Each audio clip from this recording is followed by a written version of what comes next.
Oh yeah, if we live our purpose, everything works out. Everything is just wonderfully comfortable. I love life.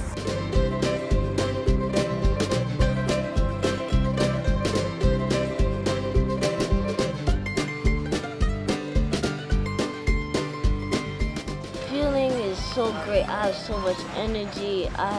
I feel much lighter. There's a number of ways in which living foods help keep cells young and healthy. It's the most well-known saying in the history of the world. You guys are all so bright. Living live teaches planet health. My name is Dina. I am a doctor of chiropractic, and I am 32 years old. I work at a natural hygiene fasting facility in Northern California. We have 20 beds there. Typically, we have from 10 to 15 patients at a time. We do water fasting only, primarily, teach people about a whole plant food vegan diet, and I get to see a lot of great things happen and get to see people heal and recover from illnesses and experience the level of well-being that everybody really should. I also work as about half the time at that fasting center and the other half of the time in pretty much standard chiropractic practice.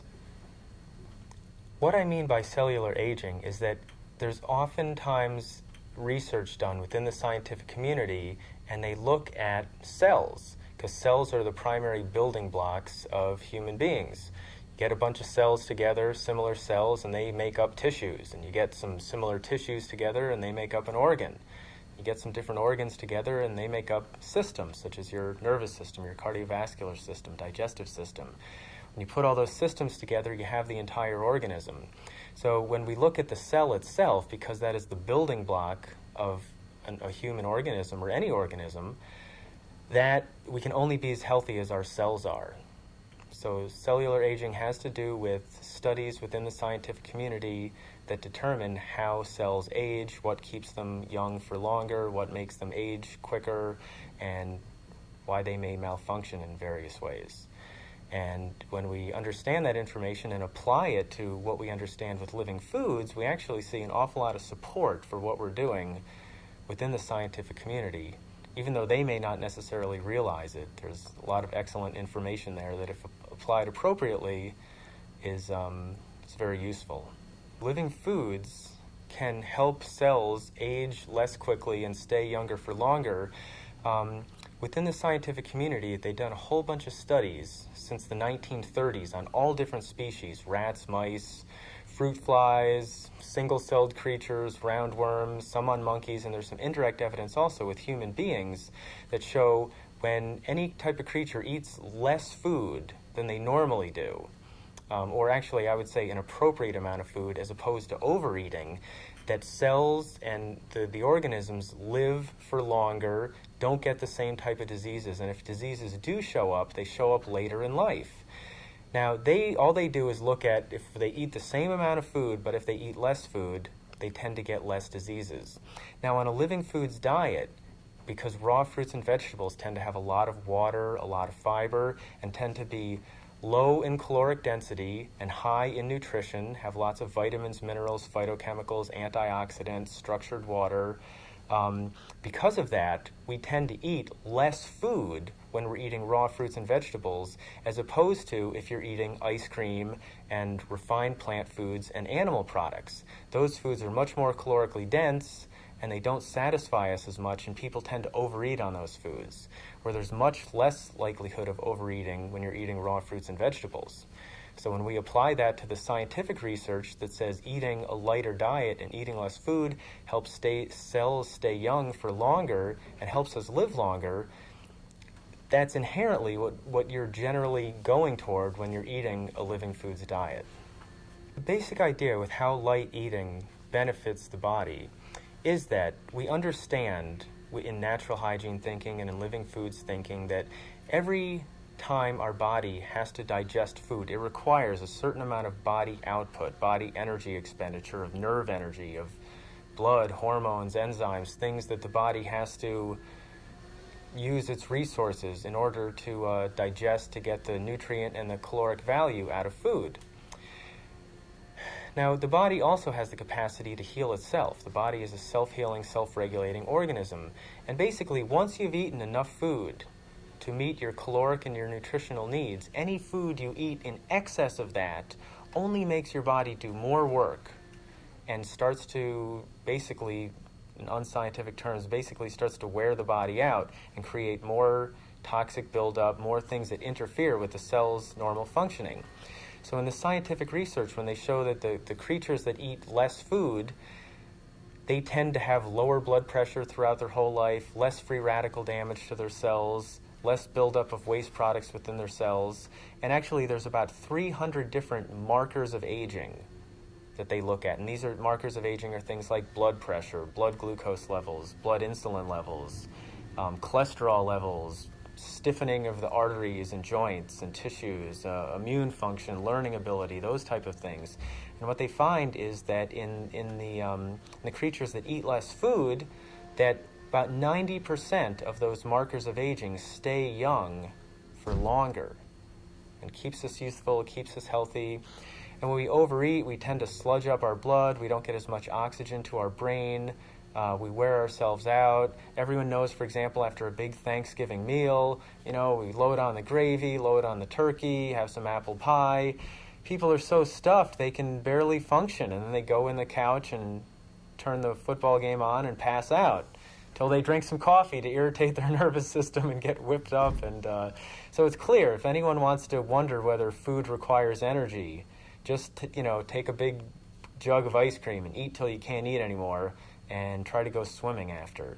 We can't do it. It requires a tremendous amount of the body's vitality to digest food. And when it's digesting food, it's not automatically healing and repairing and regenerating itself, because healing, repairing, and regenerating is the body's default mechanism.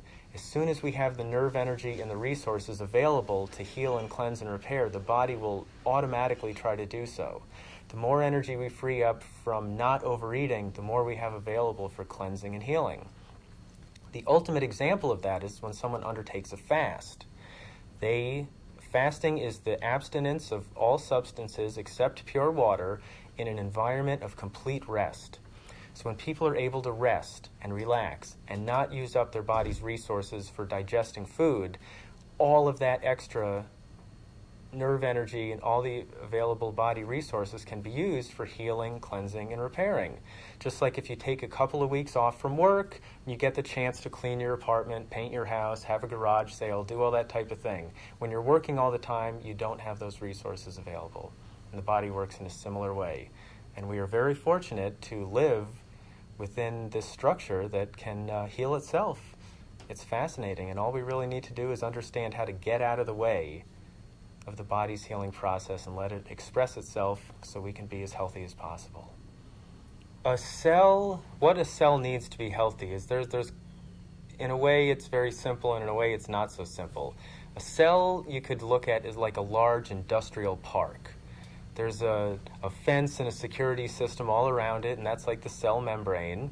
The cell membrane is composed out of fats and proteins and a few other things, and it needs to be composed out of the right types of fats and proteins so it has the right material so it functions properly. If the cell membrane is composed out of the wrong types of fats, for example, if people eat too much saturated animal fat and refined oils from plant fats instead of raw plant fats, what happens is the cell membrane becomes composed of the wrong types of things, and then things that are supposed to get into the cells, such as glucose, which the body burns for fuel, can't get in there as well. Waste products that are supposed to get out can't get out as well, and things don't function optimally that way. So your cell needs glucose. It needs essential fats to compose the cell membrane.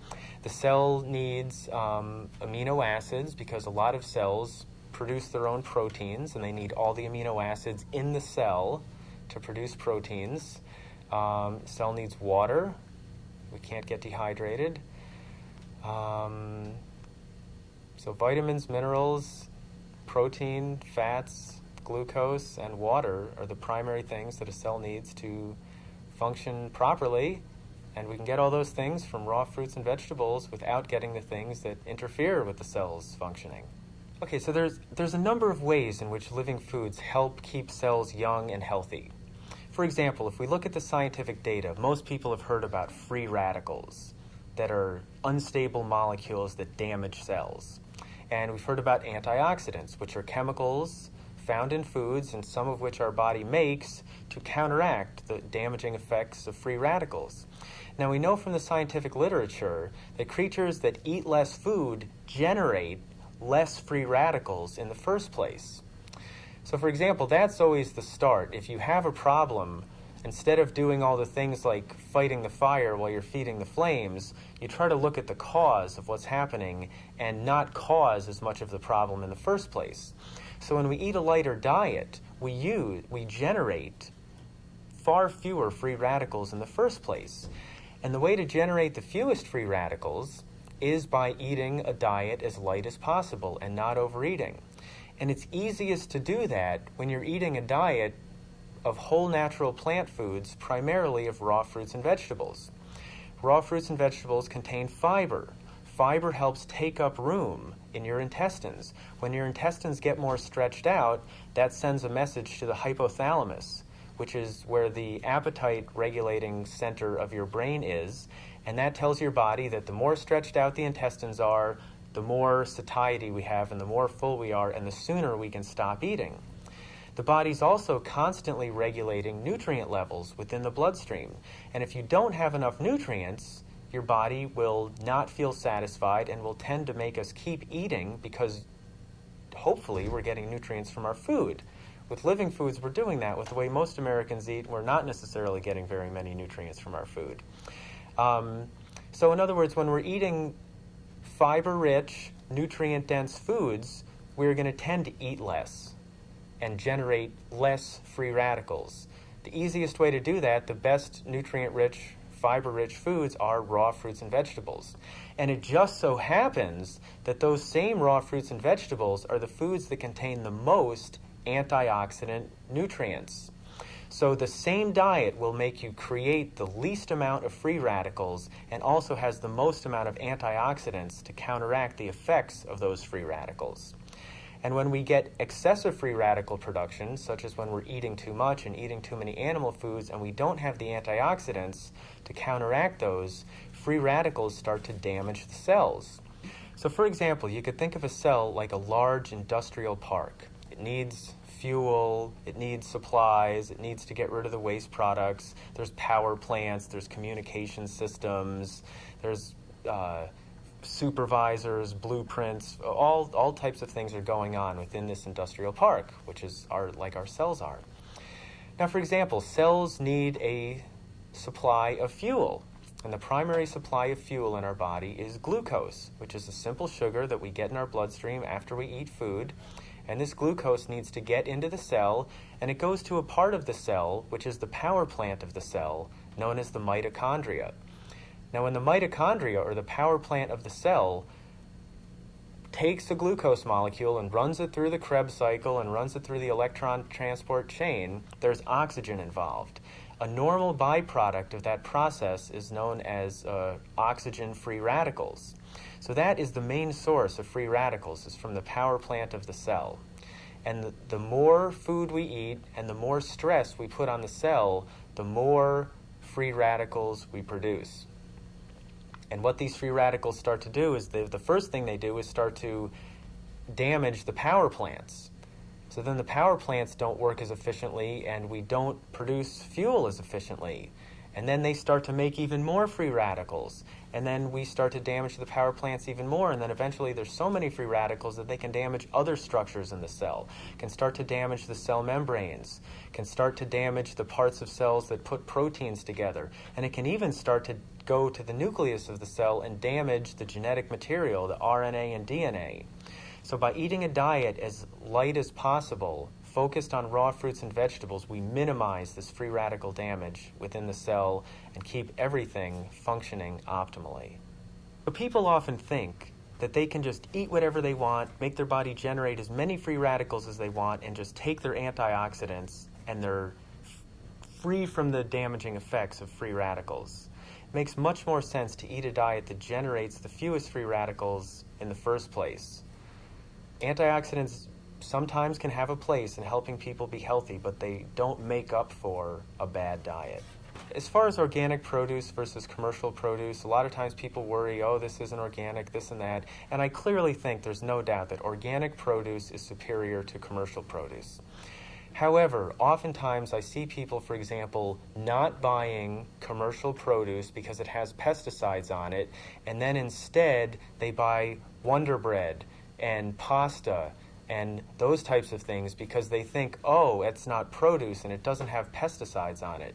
Now, animal products, for example, if we think about all the food an animal consumes in its lifetime that is sprayed with pesticides and gets bioconcentrated within the animal's tissues, animal products contain about 10 times the amount of pesticides, calorie per calorie, that commercial produce does. So even though commercial produce may not be ideal, it is about the second best thing out there, second best to organic produce. Far better than processed food, far better than animal food, and it can supply the body with most of the things it needs to function optimally. But probably the most important thing to understand about aging is that we don't necessarily get problems due to deficiency. We get problems due to excess. Heart disease, for example, is from excess fat and excess cholesterol, excess inorganic minerals. Cancer tends to be highly associated with excess fat and excess animal protein. Commercial produce does not have those excesses. Still supplies your body with vitamins, minerals, structured water, alkalizes your system, and tends to be lighter. You generate less free radicals and all the other benefits with light eating. So while commercial produce is not optimal, it's still excellent compared to any other choices that people have. Now, we all know water is important. All the health authorities tell us we should drink 8 to 10 glasses of water a day, or whatever the particular group may say. We know drinking water is important. It helps flush waste out of our system. Now, the best water to drink is the water that comes from raw fruits and vegetables. The water that comes from raw fruits and vegetables is actually in a different form molecularly than regular water out of the tap, or even distilled water or reverse osmosis water, purified water. Now what it is without getting too technical, is that the bond angles between the hydrogen and the oxygen are different. And so the water molecules are actually less polar, which means they don't have as much positive and negative charge to them, and the water molecules can actually slide across each other more easily. The water is less sticky in raw fruits and vegetables. The structured water is less sticky than regular water. So when this water composes your blood, that means your blood doesn't stick together as much. The water molecules can get into places that other water molecules that are not structured can't. And what they also say is that as a fruit and vegetable is growing, the sun's energy gets absorbed in the bonds between the hydrogen and the oxygen, and then when we consume those foods, that energy gets liberated into our body. So by getting water from raw fruits and vegetables, we are indirectly getting the sun's energy within our body and within our cells. I oftentimes hear the question where people are wondering about spring water versus distilled water, for example, saying that people need to consume spring water with minerals in it because we need the minerals. And they say that water without minerals will leach minerals out of your body. Now the thing is, if I took a scoop of mud and put it in water and mixed up a glass of muddy water, there would be a lot of minerals in that. But if I drank that, those minerals are not in a form that my body can absorb effectively. They're not in a living form, they're not in colloidal form, they're not chelated. My body can't utilize those particularly well. When a plant takes minerals into its system and the sun beats down on it and it adds the other organic complexes around it, then our body can absorb minerals from plant food. And water without minerals does not leach minerals out of your body. It doesn't give you osteoporosis from drinking distilled water. The most important thing you can get from water is just pure water. You get minerals from food, and you want your water to be pure without any other waste in it. Why would anyone ever want to do a fast? Why would anyone in particular want to go someplace and pay the people to not feed them? Sounds like a crazy idea. We're all taught in this society that you need food for energy, you got to eat to keep up your strength, all that type of thing. And what we realize with a little bit different model of understanding how the body works is that people tend to get sick from excess. Excess fat, excess cholesterol, excess junk food clogs up our system and makes us function not as optimally. And if we look back at the scientific community, the leading theory of cellular aging today is known as, simply enough, the cellular congestion theory. And what the cellular congestion theory says is that as a cell ages, waste products accumulate within the cell. And these are waste products both from outside the body as well as our own internally generated waste products that are a normal part of metabolism. As these waste products accumulate within the cells, they start to interfere with the cell's optimal functioning. And because the cells are the building blocks of us, we can only be as healthy as our cells are. So what fasting allows the body to do is it allows the body to eliminate much of these waste materials from our system. Waste materials within cells and within tissues, these intermediary byproducts of metabolism that accumulate, get the opportunity to diffuse out of our cells and tissues and into our bloodstream. Now, once all that is in your bloodstream, your liver and your kidneys have the opportunity to break that material down and eliminate it from our system.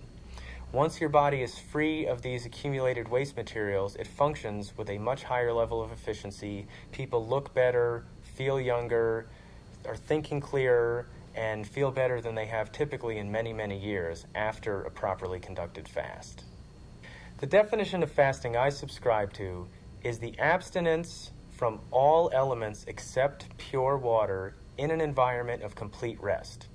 People often talk about juice fasting, nutritional fasting. I had a chiropractic patient come in a couple of months ago, and she had checked off on the list that she had fasted before. And I asked her, "Oh, you fasted before?" And she said, "Oh, yeah."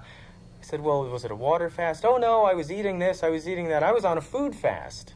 And it was interesting that all those things may have their place, but they're not actually fasting. They are much different physiologically than a water-only fast. So when I speak about fasting, I'm speaking about drinking only water in an environment where you can rest, where you're under appropriate clinical supervision. Fasting can oftentimes help people transition to eating a healthier diet in a number of different ways.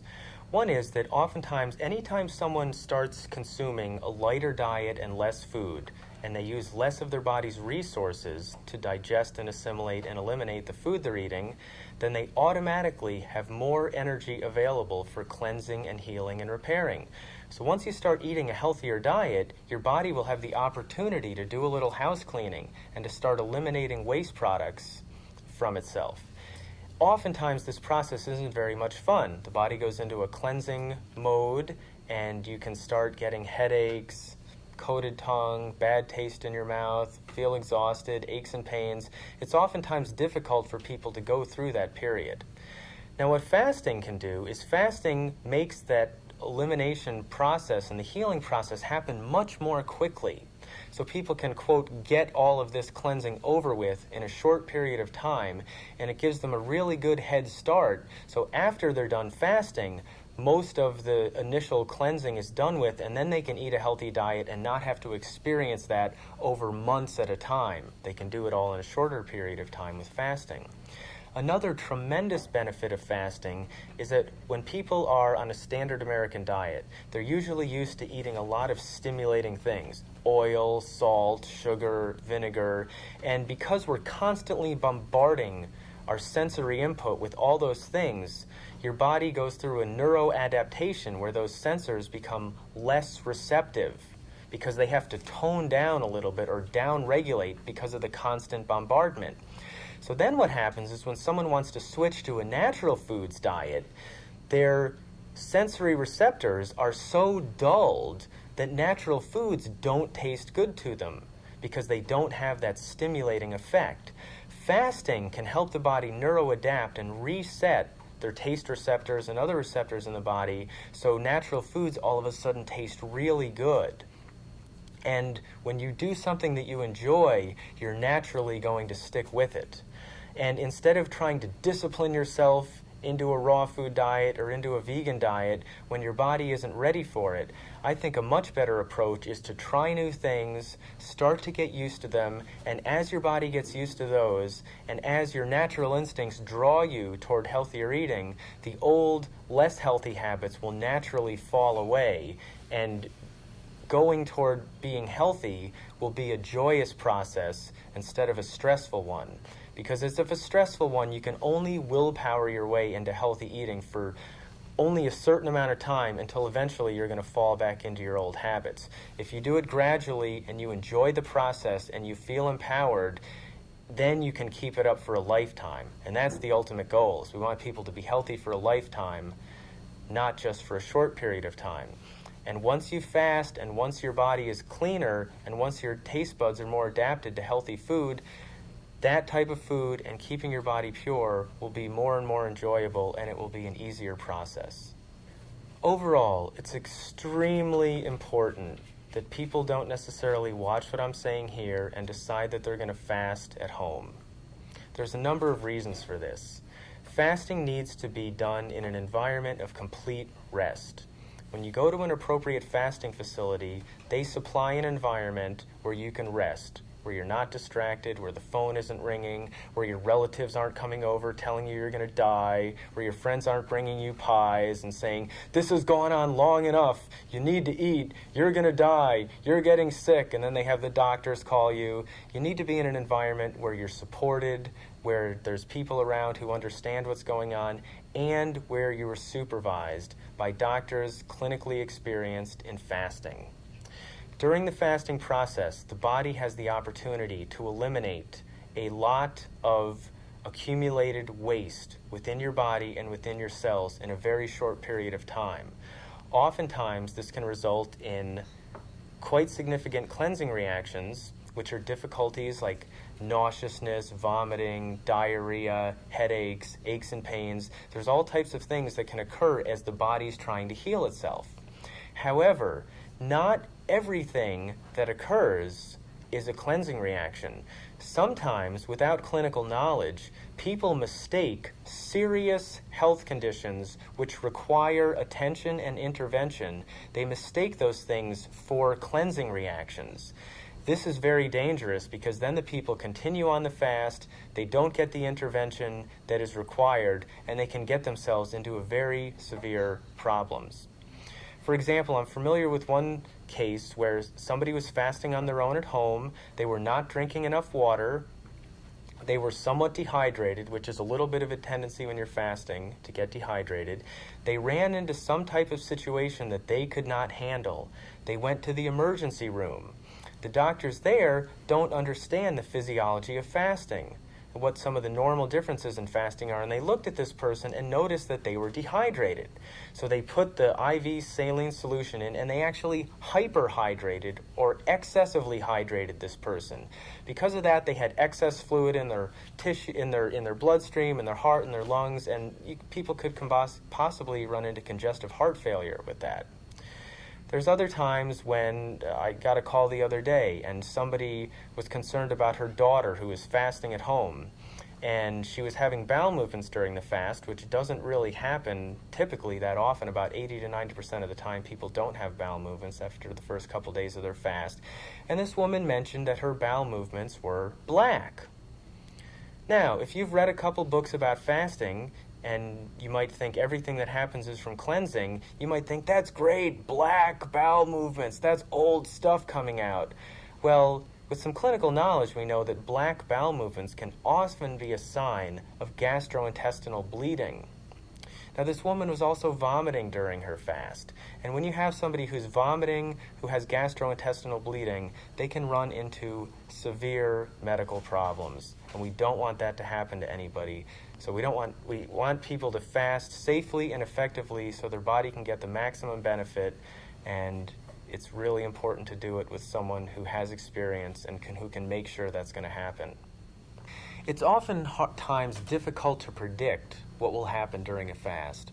Oftentimes we see people come in and they have an easy fast. They come back a year or two later, then they have a really difficult fast, or vice versa. It's really hard to predict what's going on. Another reason it's a very good idea to fast under supervision is that because when you break your fast, the period where you're breaking your fast is really, really critical. At a properly supervised place, you start with eating small amounts of food and gradually increase your amount of food as your digestive capacity starts to become normal again and as your metabolism starts to become normal again. If I didn't go to the gym for a year, the first time I went back to the gym, I would not be able to lift as much weights and for as long as I was a year before. When you haven't eaten food for a period of days or weeks, your digestive system needs to be reintroduced to food very gradually. If people go out and eat too heavy food too soon after their fast, they can undo a lot of the good that the fast did. And people have a tendency to want to overeat a little bit after a fast because they haven't eaten for quite some time, and it's a natural survival instinct. And people can overeat, and if you do that, you are putting a lot of stress on your body, and you undo some of the good of the fast. Oftentimes when I read in the scientific literature, when there's been studies done on fasting, they refer to it as starvation therapy. There's a significant difference between fasting and starving. When your body is fasting, it is utilizing its reserves, utilizing its fat reserves, utilizing some nutrient reserves. However, our bodies, and that of mostly all mammals, is very well physiologically equipped to fast. Just imagine that in a natural setting, food wasn't necessarily available every day. There were oftentimes periods in natural settings where food wasn't available for days or weeks at a time. If human beings didn't have the physiological capacity to go for periods of time safely without eating, our species would not have survived for many, many years. Now, if you use up all of your reserves, then you go into a period of starvation. And starvation is detrimental to your body. Your body starts eating its own lean tissue, such as muscles and such as organs. This is very bad, and this would never occur in a properly supervised fast. There's a huge difference between the fasting state and the starving state. Fasting is very beneficial, starving is very detrimental, and the two are distinctly different.